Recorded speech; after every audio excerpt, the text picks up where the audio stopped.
सर्वकल्याणकारकं प्रधानं सर्वधर्माणां जनं जयतु शासनम्। मैं नमो तीर्थनायक को, नमो ओंकार वाणी को, नमो उन कुंद प्रभु को जिन्होंने ओंकार धारण किया। अहो उपकार जिनवर का, कुंद का दिव्य वाणी का, जिन कुंद ध्वनि दाता उन कहान स्वामी का। नमियूण जिनम वीरम अनंत हरिणाण दंसन सहावम बोक्षामिणियम सारम केवली शुद्ध केवली फणिदम। नियम सार जी परमागम ग्रंथ के 15वें नंबर की गाथा, इसकी अपनी स्वाध्याय चल रही है। इसकी टीका में जो पहला पैराग्राफ था, जिसमें कारण शुद्ध पर्याय की चर्चा आचार्य परमात्मा और टीकाकार मुनिराज ने की, वो अपन ने पढ़ लिया था। और टीका का शेष भाग अपन ने नहीं पढ़ा था पहले, तो वो टीका के शेष भाग जो रह गया है वहां से अपन बात प्रारंभ करके फिर गुरुदेव के व्याख्यान में आगे चलेंगे। पेज नंबर 299 है। ये है ना, ये पूरी पढ़ लेते हैं टीका। वहां स्वभाव पर्यायों और विभाव पर्यायों के बीच प्रथम स्वभाव पर्याय की चर्चा की, तो उसमें उसके दो प्रकार कहने में आते हैं, कारण शुद्ध पर्याय और कार्य शुद्ध पर्याय। तो कारण शुद्ध पर्याय की व्याख्या करते हुए मुनिराज कहते हैं, यहां सहज शुद्ध निश्चय से अनादि अनंत अमूर्त अतीन्द्रिय स्वभाव वाले और शुद्ध ऐसे सहज ज्ञान, सहज दर्शन, सहज चारित्र, सहज परम वीतराग सुखात्मक शुद्ध अंतः तत्व स्वरूप जो स्वभाव। व्याख्या तो इसकी खूब हो गई अपन पढ़ करके। ये है कि इसमें और आगे जो अपन कार्य शुद्ध पर्याय की बात है उसमें क्या अंतर आता है, उसकी भी चर्चा कल चली थी।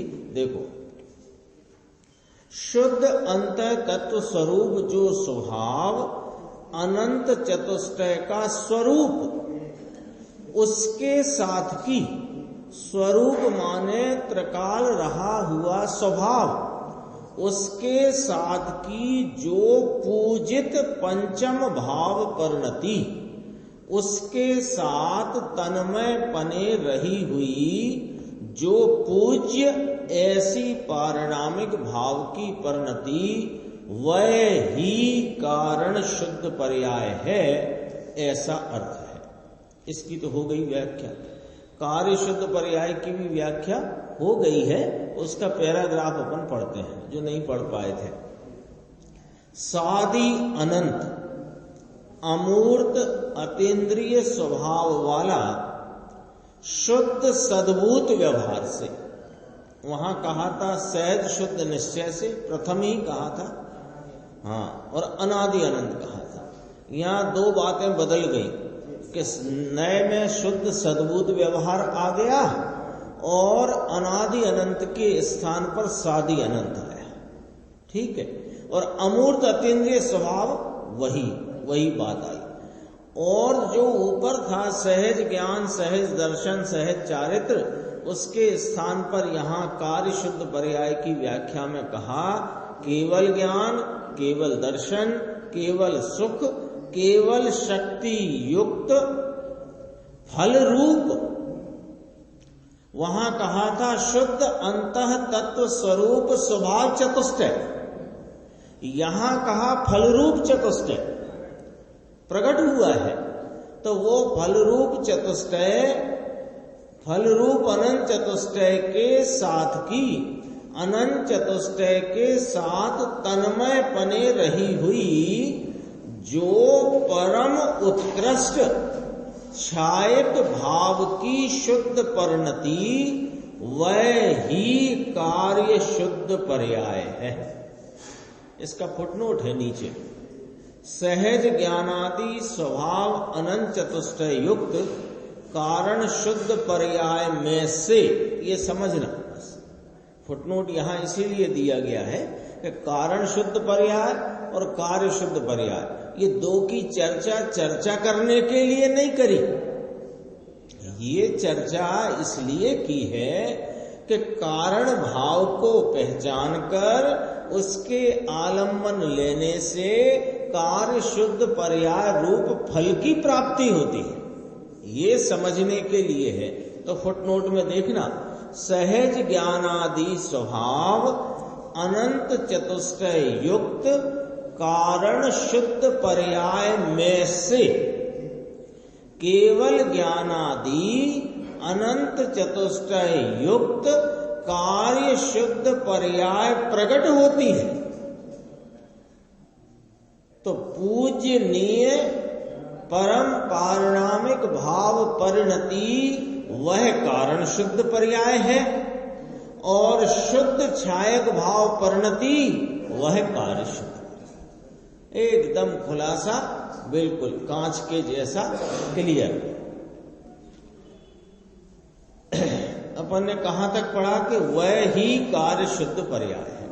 कारण शुद्ध पर्याय, कार्य शुद्ध पर्याय, ये स्वभाव पर्याय के दो प्रकार कह करके, दो प्रकार बता करके कथन किया।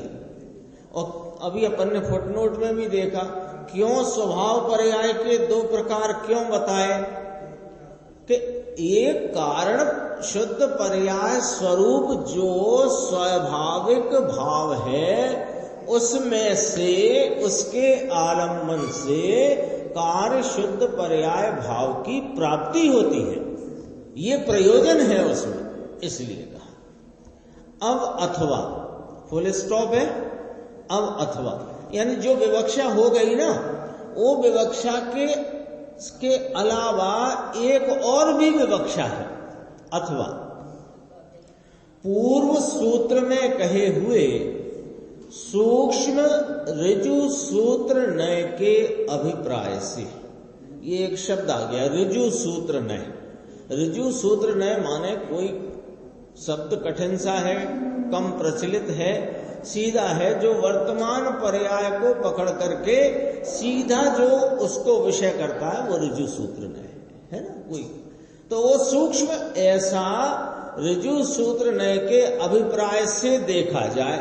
ये अभी कारण कार्य की व्यवस्था से देखा।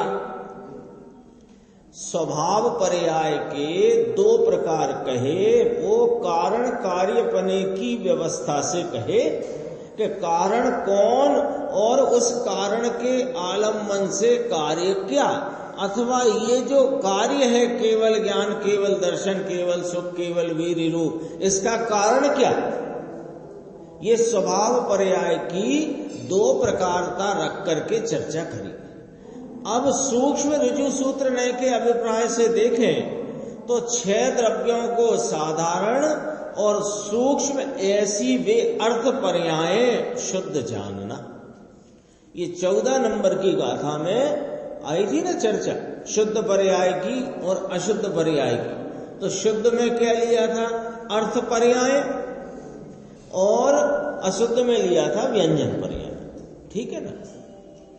लेकिन यहां कारण कार्य की शैली है इस ग्रंथ की, और प्रयोजन परक है वो बात, तो उसको करके फिर ये बात भी यहां पर कही गई कि 6 द्रव्यों को साधारण और सूक्ष्म ऐसी वे अर्थ पर्याय। ये अर्थ पर्याय कौन सी है, हानि वृद्धि वाली, 6 गुनी हानि वृद्धि की चर्चा आई थी वो। तो उनको शुद्ध जानना, अर्थात वे अर्थ पर्याय ही शुद्ध पर्याय है। अब इस प्रकार शुद्ध पर्याय के भेद संक्षेप से कहे अब व्यंजन पर्याय कहने में आती है। ये भी अपन पढ़ लेते हैं क्योंकि इसकी भी चर्चा आगे आने वाली है। जिससे व्यक्त होए, प्रकट होए, वह व्यंजन पर्याय है। किस कारण से? जिससे व्यक्त होए, प्रकट होए, वह व्यंजन पर्याय है। किस कारण से? तो कारण किस रूप से, किस कारण से?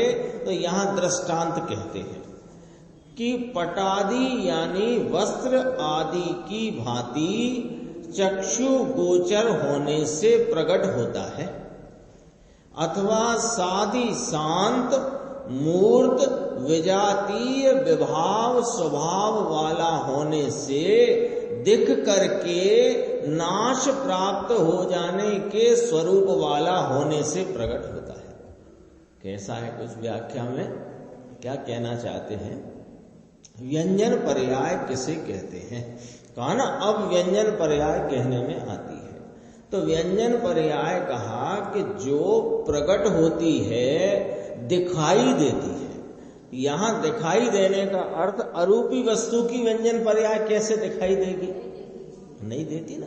लेकिन मूर्त वस्तु के निमित्त से जो अमूर्त का आकार जानने में आता है, वो आकार व्यंजन पर्याय है। ऐसा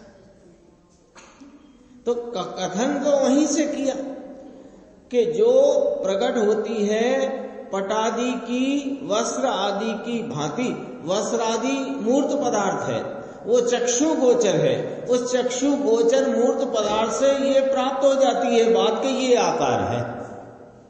ये बस उदाहरण में रखना। अब इसकी बात नीचे आएगी, उसमें से समझना है। ये वाली बात अथवा करके किया ना, इसमें स्पष्ट होता है।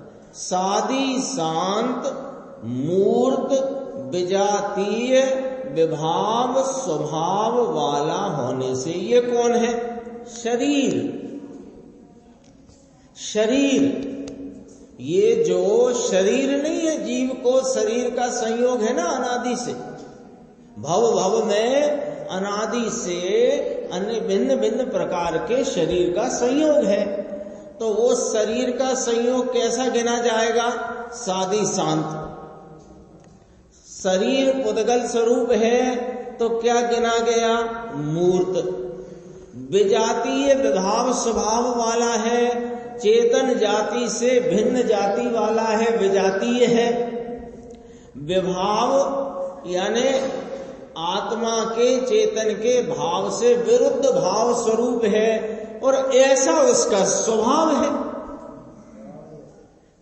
पुद्गल का तो ऐसा ही स्वभाव है ना। तो पुद्गल में यहां शरीर की बात चलती। शरीर सादी शांत यानी मिलता है, बिछुड़ जाता है। सादी शांत मूर्त है, विभाव विजातीय विभाव स्वभाव वाला होने से, और दिखाई ने दिखता है ना, और नाश को प्राप्त होने के स्वरूप वाला है। दिखता है और नाश हो जाने के स्वरूप वाला है। तो उस वो नाश हो जाने के स्वरूप वाले भाव के निमित्त से, इस शरीर के निमित्त से, इस आत्मा का जो प्रदेशत्व गुण का परिणमन है वो ज्ञात कैसे होता है? आकार रूप कि इस मूर्त शरीर के निमित्त से। यहां देखो अपने को नीचे और खुलासा मिलेगी। एक लाइन है ये, पर्यायी आत्मा के ज्ञान बिना। पर्यायी आत्मा ये क्या होता है? आत्मा तो द्रव्य स्वरूप है ना साहिब। पर्यायी आत्मा क्या होता है कि पर्याय को धारण करने वाला, पर्यायवान, पर्यायी पर्यायवान, जो अपना आत्मा चैतन्य स्वरूप आत्मा, उसके ज्ञान बिना, क्या उसके ज्ञान बिना ये आत्मा पर्याय स्वभाव वाला होता है?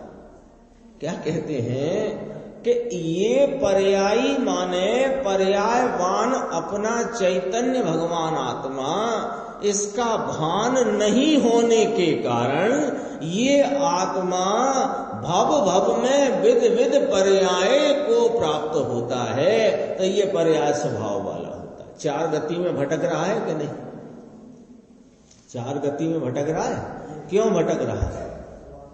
ये पर्यायी आत्मा, ये पर्यायवान अपना चैतन्य प्रभु आत्मा, इसके भान बिना ये आत्मा पर्याय स्वभाव वाला होता है। यानी ये विभाव रूप पर्यायों में और ये व्यंजन पर्यायों में परिणमित होता है। या व्यंजन पर्याय की बात मुख्य ली है ना।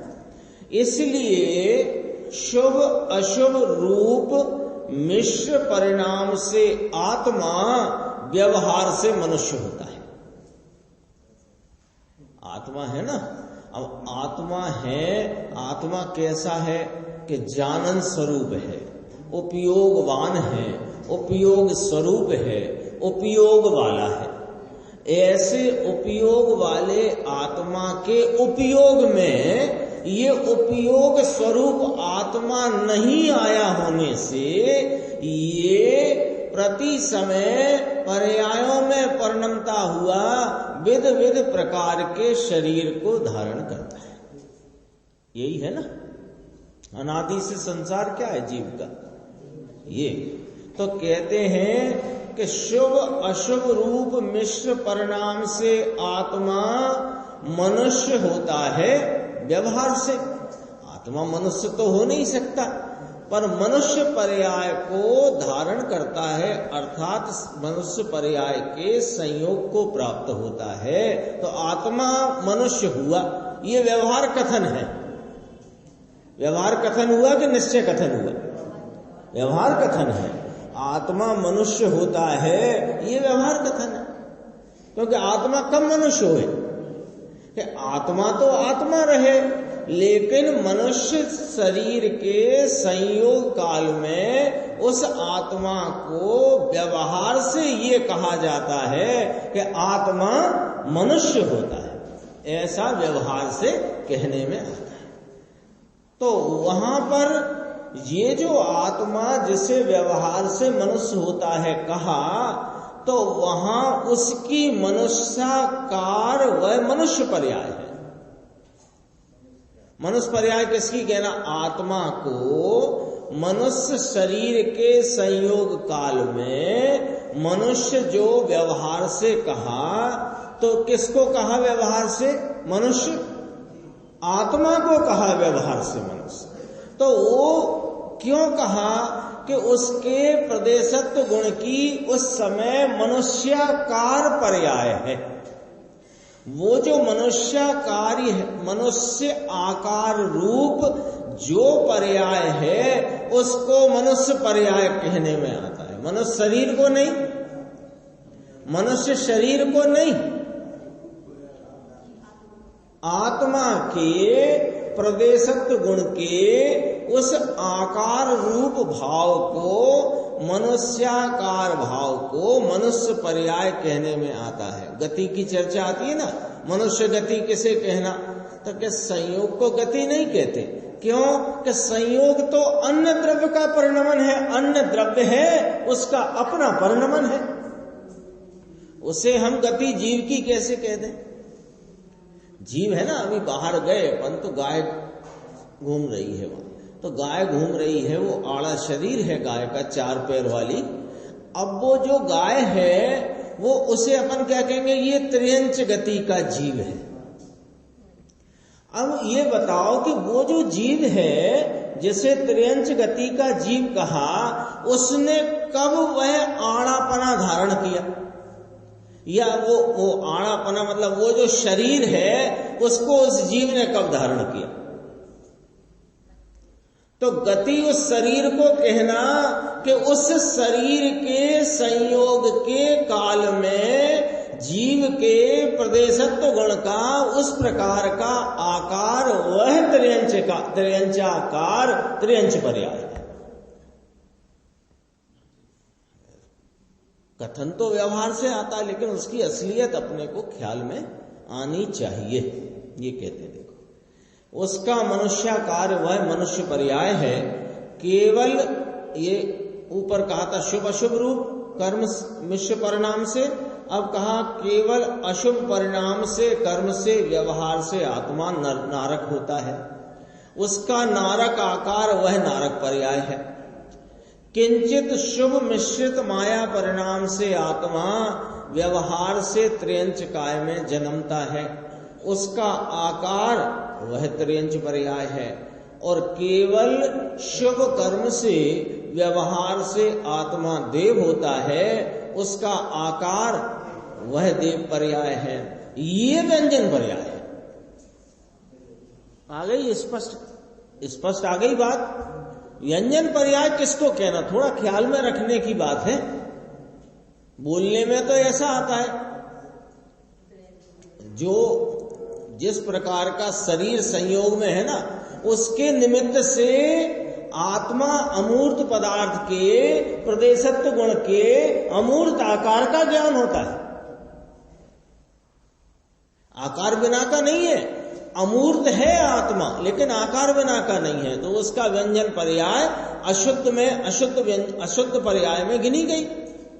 लेकिन उसका ज्ञान होएगा कैसे? ऐसे ज्ञान होता है। कैसे? कि जो शरीर संयोग में है वो दिखता है, उसके निमित्त से जीव के प्रदेशत्व गुण के, सुनो, जीव के अमूर्त प्रदेशत्व गुण के अमूर्त परिणाम रूप आकार का ज्ञान भान जानपना उस शरीर के निमित्त से होता है।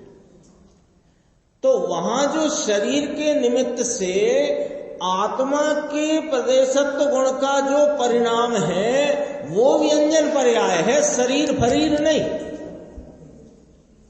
इसलिए इतनी चर्चा लिखी इसमें। उसका आकार ये देव पर्याय है, ऊपर आ गई त्रियंज पर्याय, नारक पर्याय, मनुष्य पर्याय, तो वो ये व्यंजन पर्याय है। और फिर मुनिराज कहते हैं इस पर्याय का विस्तार अन्य आगम में देख लेना। अपना चलेगा जो 311 पेज से जो कल चल रहा था ना विषय, वहां अपन आगे बढ़ते हैं। 200 प्रवचन नंबर 23 है, पेज नंबर 311। इसमें अपन देखो यहां से देखते हैं, ये बीच में है ना स्वभाव पर्याय के 2 प्रकार लिए, कारण स्वभाव पर्याय त्रिकाल और एक कार्य स्वभाव पर्याय ये केवल ज्ञान आदि। तो ये केवल ज्ञान, केवल दर्शन, ये सब कार्य स्वभाव पर्याय है, ये इसका फल है। फल क्या है? केवल ज्ञान पर्याय फल है।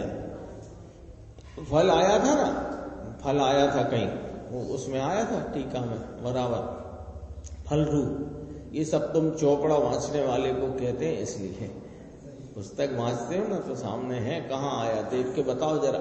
ऐसा है, देखो, आत्मा जिसको धर्म करना है, अर्थात कि जिसकी दशा में अनादि अधर्म है,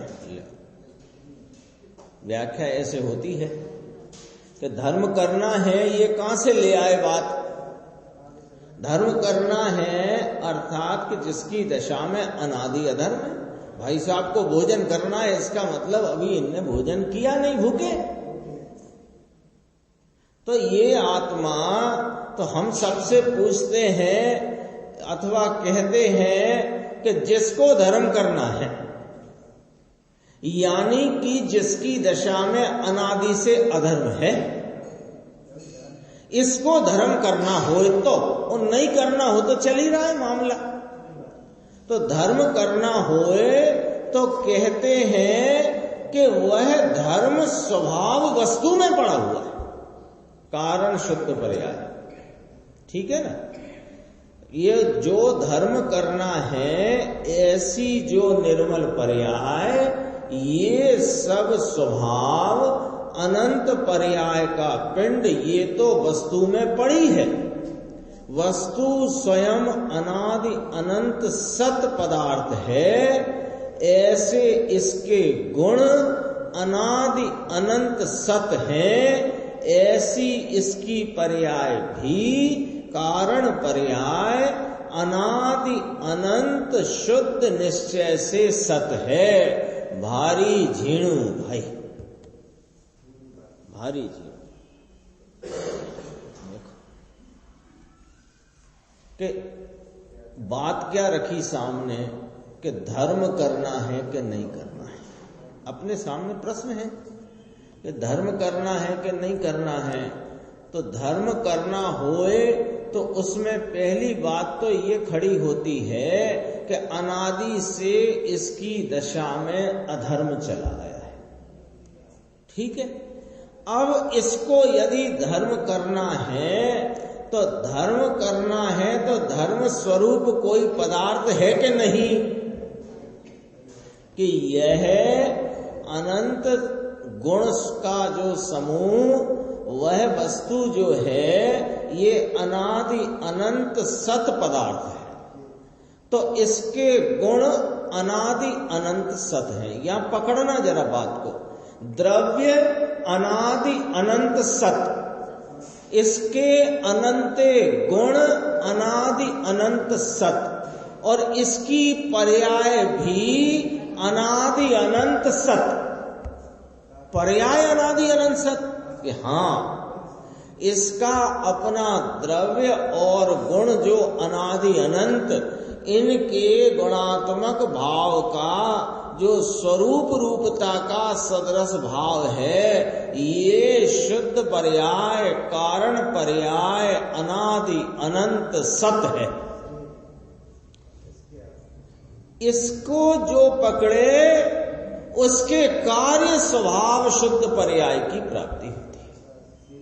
बस सीधी सच्ची बात है, ज्यादा उलझन की बात नहीं। कौन से व्रत करना, कौन से नहीं करना, कौन सी रसी का त्याग करना, कौन सी रसी का क्या करना, इतना ज्यादा की जरूरत ही नहीं है। सीधी सीधी बात है, आत्मा अनादि अनंत सत पदार्थ है कि नहीं, मंजूर के नहीं मंजूर। तो अनादि अनंत ये द्रव्य सत, इसके कोई गुण है कि ऐसे ही खाली पीली है कि अपने अनंत गुण स्वभाव स्वरूप अनादि अनंत सत। तो द्रव्य सत अनादि अनंत, इसके अनंत गुण अनादि अनंत सत, और इसकी वो जैसा स्वरूप है वैसे स्वरूप की सदरसता का एक रूप प्रवाह भी अनादि अनंत, ये कारण पर्याय। तो इसका जो आलम्बन ले तो कार्य शुद्ध पर्याय कार्य स्वभाव पर्याय की प्राप्ति होती है। मुमुक्षु ने प्रश्न किया, ये जो आपने अनादि अनंत कारण पर्याय की जो बात कही, तो आलम्बन हमें कारण पर्याय का लेना है कि पारिणामिक भाव का लेना है। प्रश्न तो उसने बराबर किया कि सुबह समय सार की स्वाध्याय चल रही थी तो आपने 320 गाथा सुनाते हुए बताते हुए कहा था कि पारिणामिक भाव का आश्रय लेना, ये पारिणामिक भाव स्वरूप है। अब आपने कहा ये कारण शुद्ध पर्याय स्वरूप है, तो हमें ये बता दो कि ऐसा तो नहीं सुबह उसका आश्रय तो फिर कोई इसका आश्रय, ऐसा तो कुछ नहीं है ना, ऐसा तो नहीं है भाई कि ये तो बधु एकच थई गयो, ये एक ही बात है। वह जो समय सार में जो कारण समय सार स्वरूप शुद्ध आत्मा भगवान आत्मा आश्रयभूत आलम्बन की वस्तु कही, जिसके आश्रय लेने से पर्याय में अतीन्द्रिय आनंद का भाव प्राप्त होता है, उसी को यहां कारण शुद्ध पर्याय कहा है। क्यों कहा है? अरे वह जो कारण समय सार स्वरूप शुद्ध आत्मा अपना निज भगवान आत्मा वह कहीं रहा है कि नहीं रहा है? तो कहाँ रहा है कि अपने पर्यायों के प्रवाह में एक धारा से सदरस सदरस सदरस सदरस सदरस सदरस रहा है। जो सदरसता का भाव है वो वही तो है कारण समय सा, और वही है कारण शुद्ध पर्याय, वही है पारिणामिक भाव। देखो परम पारिणामिक कहो एक ही बात है, ये सब एक ही हो गया। इसका आया इसलिए सबका आ गया, तीनों भेगा छे। यहां जुदा कहां है, तीनों भेगा छे। देखो कोई बात पकड़ना ही है। एक तरफ ये कहना कि पर्याय रहित का दृष्टि का विषय, तो द्रव्य गुण पर्याय है ना, वस्तु का स्ट्रक्चर बंधारण कैसा, द्रव्य गुण पर्याय स्वरूप। तो द्रव्य गुण पर्याय स्वरूप वस्तु में जब दृष्टि का विषय कहते हो तो एक समय की पर्याय से भिन्न कहते हो। और अब यहां कह रहे हो कि अनादि अनंत द्रव्य, अनादि अनंत गुण और अनादि अनंत कारण पर्याय, ये तीनों एक ही है, जुदा कहां है। बड़ी उलझन है। उलझन बिल्कुल नहीं है, समझने की चूक है, उलझन नहीं है। क्योंकि ये जिनागम जिनवाणी माता आचार्य भगवंतों और मुनिराजों की कथनी, इसमें उलझन का क्या काम। ये तो जमाने भर की उलझन निपटा दे वो वाली चीज है। तो ये कहते हो आप तीनों भेगा छे, जुदा कहां छे। यहां भेगे में क्या लेना और वहां भिन्नता में क्या लेना, बस यही तो है। वहां जब समय सार की शैली में दृष्टि के विषय की बात कहते हो तो वहां क्या कहते हो, वहां कहते हो एक समय की पर्याय से भिन्न, और यहां कहते हो द्रव्य गुण पर्याय स्वरूप पूजनीक परिणति त्रिकाल। तो दोनों में क्या फर्क है कि दोनों में एक फर्क है, बहुत मोटा फर्क है, बहुत सूक्ष्म की बात नहीं है, मोटी बात है कि वो जो एक समय की पर्याय से भिन्नता कही गई है वो उत्पाद व्यय वाली पर्याय से भिन्नता कही गई है। और यहां जो परिणति त्रिकाल, जो द्रव्य गुण पर्याय जुदा भेगा साथ में एक ही, ये कही गई है, ये त्रिकाल परिणति कही गई। त्रिकाल परिणति क्या होती है कि ध्रुव परिणति। ध्रुव परिणति क्या होती है कि ऐसे का ऐसा, ऐसे का ऐसा, ध्रुव प्रवाह है, ध्रुव का ध्रुव प्रवाह, एक रूपता। ऐसी पूजनिक परिणति त्रिकाल, इसके सन्मुख का अंतर्मुख मनन ध्यान और ध्येय को पकड़कर लीनता, इसका नाम धर्म, वीतराग धर्म इसको कहते हैं। बाकी बीच में ये दया दान व्रत भक्ति आदि का परिणाम होता है, ये धर्म नहीं है। 2 बार कहा ये धर्म नहीं, ये अनंत कारण पर्याय का फल अनंत अंतर्मुख होने से अनंत चतुष्टय के साथ की, अनंत चतुष्टय के साथ तन्मय पने रही जो परमोत्कृष्ट छायक भाव की शुद्ध परिणति, इसका वेदन अनुभव, इसको मोक्ष पर्याय अथवा कार्य शुद्ध पर्याय कहते हैं। अरे बस ये तो आ गया, पहले बात आ गई है, इसको यहां कहते हैं। अथवा तो स्वभाव पर्याय इसको भी कहा जाता है। अभी अपन पढ़ रहे थे तो कारण शुद्ध पर्याय की बात हो गई, कार्य शुद्ध पर्याय की बात हो गई। अब एक विवक्षा शुद्ध पर्याय के संदर्भ में और है, वो अपन देखते हैं। देखो स्वभाव पर्याय इसको भी कहा जाता है। सठ गुणी हानि वृद्धि पहले आ गई है ना 14वीं गाथा में, अथवा उसका कथन कि पूर्व सूत्र में कहे हुए सूक्ष्म ऋजु सूत्र नय के अभिप्राय से सूक्ष्म बात है भगवान सूक्ष्म बात है भगवान। इसकी पर्याय में सूक्ष्म एक समय का 6 गुण हानि वृद्धि वाली पर्याय होती है, जो कि ये भी पर्याय है, द्रव्य में ये नहीं।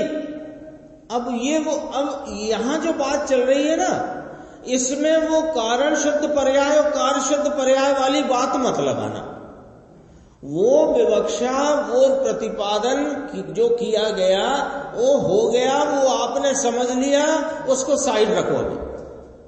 अब यहां नहीं उसको मिलाना। यहां 6 गुणी हानि वृद्धि की बात चल रही, वहां कार्य शुद्ध पर्याय में परिपूर्ण प्रकटता छायक परिणति की बात थी और पूजित पंचम भाव परिणति की बात थी। यहां 6 गुणी हानि वृद्धि वाली सब द्रव्यों को साधारण ऐसी सूक्ष्म अर्थ पर्यायों की बात है। तो इसको उस हिसाब से देखना। देखो, यद्यपि कि ये भी पर्याय है, द्रव्य में ये नहीं। सूक्ष्म ऋजु माने वर्तमान आत्म द्रव्य की वर्तमान दशा में सूक्ष्म ऋजु अर्थात एक समय के परिणाम को सीधा देखना। ऋजु शब्द है ना, ऋजु सूत्र में, सूत्र कहते हैं धागे को, धागा, और ऋजु माने सीधा, तो सीधा देखना, इसका नाम ऋजु सूत्र नय है। ये 7 प्रकार के नय उसमें आते हैं, तत्वार सूत्र में, उसमें भी ऋजु सूत्र नय का एवं भूत समविरूढ़ नय और ये सब ऋजु सूत्र नय आदि। तो ऋजु सूत्र नय का अर्थ क्या कि वर्तमान परिणाम में आत्मा को उस परिणाम से देखना, ये ऋजु सूत्र नय। तो आत्म द्रव्य की वर्तमान दशा में सूक्ष्म ऋजु अर्थात एक समय के परिणाम को सीधा देखना, ऐसे अभिप्राय से 6 द्रव्यों को साधारण ये पर्याय है। 6 द्रव्यों को साधारण माने सभी द्रव्यों को इस प्रकार का परिणमन होता है। अर्थ पर्याय 6 द्रव्यों में साधारण है। भगवान तीर्थंकर ने 6 द्रव्य देखे, ये प्रत्येक द्रव्य में 6 गुनी हानि वृद्धि वाली पर्याय अवस्था में है। 6 द्रव्यों को साधारण है अर्थात सब में है। सूक्ष्म ऐसी वे अर्थ पर्याय शुद्ध जानना, इनको शुद्ध पर्याय जानना, वह कारण शुद्ध पर्याय है। ये तो बात करी तो करी, लेकिन इसको भी शुद्ध पर्याय जानना, ये विवक्षा अलग प्रकार से है। ये शुद्ध पर्याय जो है ये व्यवहारने का विषय है। ये पॉइंट पकड़ लिया ना अपन ने, तो ये पूरी विवक्षा का क्या एंगल है वो सामने आ रहा है। देखो एक लाइन, ये जो शुद्ध पर्याय कही ऋजु सूत्र ने के अभिप्राय से 6 द्रव्यों को साधारण, जो शुद्ध पर्याय यानी एक समय का परिणाम, अर्थ पर्याय प्रदेशत्व गुण को छोड़कर सभी गुणों की जो पर्याय, ये अर्थ पर्याय शुद्ध पर्याय जानना, ये किस नय का विषय है? ये व्यवहार नय का विषय। और कारण शुद्ध पर्याय है ये निश्चय दृष्टि का द्रव्यार्थिक नय का विषय। बोलो ये बात पकड़ो, ये बात पकड़ो। नाम क्या है? कारण शुद्ध पर्याय। विषय किसका है? शुद्ध द्रव्यार्थिक नय का, दृष्टि के विषय का विषय है। क्या विवक्षा है? सूत्रकार आचार्य क्या कहना चाहते हैं? मुनिराज उसकी टीका में क्या अपना हृदय, आचार्य भगवान का हृदय कैसे खोल करके कहते हैं, वो पकड़ना। शब्दों शब्दों में कुछ नहीं है। तो ये कारण शुद्ध पर्याय शुद्ध द्रव्यार्थ निश्चय दृष्टि द्रव्यार्थिक का विषय है, शुद्ध द्रव्यार्थिक नय का विषय है। और स्वभाव अर्थ पर्याय वे शुद्ध पर्याय कही गई, वे व्यवहारमय का विषय, और जो कार्य शुद्ध पर्याय कही केवल ज्ञान स्वरूप यानी फल, वह शुद्ध सद्भूत व्यवहारमय का विषय। उधर आ गया था वो। तो ये मुमुक्षु ने कहा हानि वृद्धि वाली कि हानि वृद्धि वाली है तो व्यवहार का विषय हुई। समझ में आया? इस प्रकार शुद्ध पर्याय का भेद संक्षेप से कहा। सब बाजू से शुद्ध कि शुद्ध पर्याय यानी अर्थ पर्याय छयों द्रव्य में है, कहना ये है। सिद्ध में भी है, जानने लायक है और आदरने लायक है, वह तो त्रिकाली द्रव्य स्वभाव है, जानने लायक। अब व्यंजन पर्याय कहने में आती है, वह अर्थ पर्याय कही अथवा कारण पर्याय कही अथवा कार्य पर्याय कही, यानी तीन प्रकार से स्वभाव पर्याय की चर्चा करी। कारण शुद्ध पर्याय, कार्य शुद्ध पर्याय और अर्थ पर्याय, ये तीन प्रकार से स्वभाव पर्यायों की चर्चा करी। अब व्यंजन पर्याय कहने में आती है जिससे व्यक्त होए प्रकट होए, वह व्यंजन पर्याय है। किस कारण से कि वस्त्रादि ऐसे बाहर में दिखते हैं और ऐसे आकार, वस्त्र का, पात्र का, कोई चीज का ऐसे आकार दिखता है, बाहर में ये आकार दिखता है, तो इस आकार को व्यंजन पर्याय कहने में आता है। ये चक्षु गोचर होने से ये आकार चक्षु को गम्य है, गम्य माने चक्षु के द्वारा जानने में आता है, प्रकट होता है। ये अवस्थाएं समय समय में व्यंजन आकृति की पर्याय छह द्रव्य में प्रकट होती है। अथवा सादी शांत मूर्त विजातीय विभाव स्वभाव वाला होने से अब ये व्यंजन पर्याय कौन क्या बात कहते हैं कि आत्मा की विकारी व्यंजन पर्याय, ये मनुष्य गति देवगति आदि है ना, ये सादी शांत है, ये आकृति चार गति की पर्याय उत्पन्न होती है और नाश होती है। ये सादी शांत मूर्त विजातीय स्वभाव वाला होने से, दिख करके नाश प्राप्त होने के स्वरूप वाले होने से प्रकट होती है। शरीर का आकार लिया, शरीर का आकार लिया, शरीर का आकार काय को बता रहे हो? अरे शरीर के आकार के निमित्त से आत्मा के प्रदेशत्व गुण की व्यंजन पर्याय की बात बता रहे हैं, ऐसा लेना। शरीर का आकार मूर्त है ना, विजातीय है, चैतन्य से भिन्न है, इसके जीव की आकृति है, ये जीव की आकृति है, समझने की बात है। ये आकृति आत्मा की व्यंजन पर्याय नहीं है, ये आत्मा की व्यंजन पर्याय नहीं है, ये पुद्गल विजातीय मूर्त पदार्थ का ये जो आकार रूप भाव है, इसके निमित्त से अमूर्त आत्मा के अमूर्त प्रदेशत्व गुण का जो वर्तमान परिणाम है वो आकार रूप इससे ज्ञात होता है, इसके निमित्त से। तो वो जो अमूर्त आकार है वो आत्मा की व्यंजन पर्याय। इसके शरीर की आकृति ये होती है, शरीर की मिट्टी की, ये तो मूर्त है ना, चेतन से विजातीय है। अपन आगे देखते हैं, देखो थोड़ा सा इसको।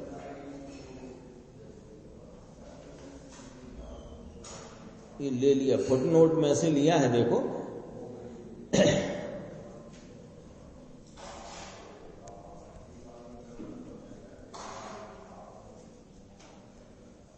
अपन आ जाओ पेज नंबर 314। पूजनीय परम पारणामिक भाव परिणति वह कारण शुद्ध पर्याय है, और शुद्ध छायक भाव परिणति वह कार्य शुद्ध पर्याय है। प्रकाश दास जी कभी सुना भी नहीं हुए, इसलिए समझने में कठिन पड़े ऐसी बात है। ये आत्मा वस्तु है ना, वस्तु तो अस्थि है, सत्ता वाला पदार्थ है। ये शरीर ये तो मिट्टी जड़ है, इसकी सत्ता तो जड़ है, इसकी सत्ता का होना पना चैतन्य में नहीं, और चैतन्य की सत्ता के कारण ये सब सत्ता वाली चीजें हैं, ऐसा नहीं। अलग अलग है। ये तो भिन्न भिन्न चीज है, जड़ माटी है, धूल है। आत्मा एक सत्ता वाली होने वाली चीज भगवान अंदर है। इसमें अनंत ज्ञान, दर्शन, आनंद आदि अनंत चतुष्टय शक्ति रूप से, ध्रुव रूप से पड़ा है। ऐसे अनंत ज्ञान, दर्शन, आनंद के चतुष्टय चार स्वरूप सहित अनादि अनंत दरिया की सपाटी की भांति, दरिया माने समुद्र, उसकी ऊपरी सपाटी वो बल वाली नहीं, एक ऐसी प्लेन वो सपाटी की भांति कारण शुद्ध पर्याय जो ध्रुव है, इसमें एकाग्र होने से परिणाम को परिणामी में एकाकार करने से, परिणाम को उपयोग परिणाम को इस परिणामी आत्मा में एकाकार करने से इसको धर्म की पर्याय प्रकट हुई और पूर्ण पर्याय केवल ज्ञान आदि प्रकट होता है, ऐसी बात है। शेष चर्चा इसमें वो पर्यायी आत्मा की है, अपन थोड़ा कर लेंगे उसको और उसके बाद आगे इसके कलश की चर्चा चलेगी।